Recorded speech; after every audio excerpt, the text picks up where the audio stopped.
Sa inis ni Moira sa pakialamerong biyanan na alam na nito na hindi tunay na anak ni Obeng itong si Zoe, ay pinukpok niya ito sa ulo at pinagtulungan nila ni Zoe at Moira na mailabas ng hotel ang nawalang malay na Don at isinakay sa trunk ng sasakyan.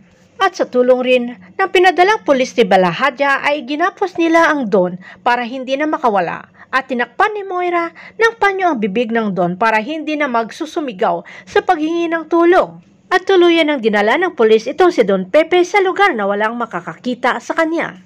Samantala nakita naman ni Regan at Annalyn ang pulis na si Balahadja, kaya inakusahan naman ni Annalyn na may kinalaman ito si Balahadja sa pagkawala ng CCTV ng hotel.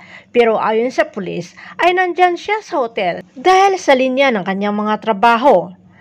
Kaya sa labis na pag-alala ni Annalyn ay tinawagan si tita niya Giselle at pinaalam na nawawala ang kanyang lolo.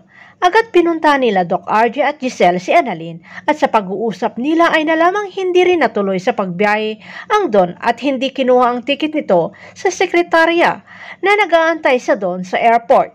Sinabi rin ni Annalyn ang masamang kutob na may kinalaman si Moira sa pagkawala ng kanyang lolo Pepe dahil nakita rin ni Annalyn kanina na nanghiram sa front desk ng wheelchair itong si Moira.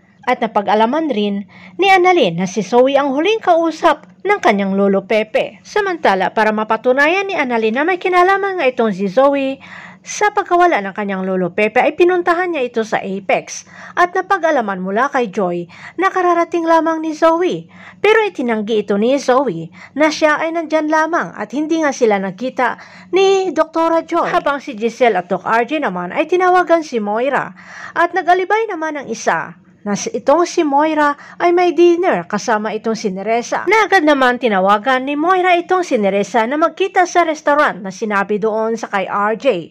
Pero nauna pa itong si RJ at Giselle na dumating sa restaurant na sinabi ni Moira. Dito na kaya maniniwala si Giselle at RJ na may kinalaman nga itong si Zoe at Moira sa pagkawala ng kanilang tatay Pepe. Abangan na lang natin ang susunod na episode dito sa Abot Kamay na Pangarap.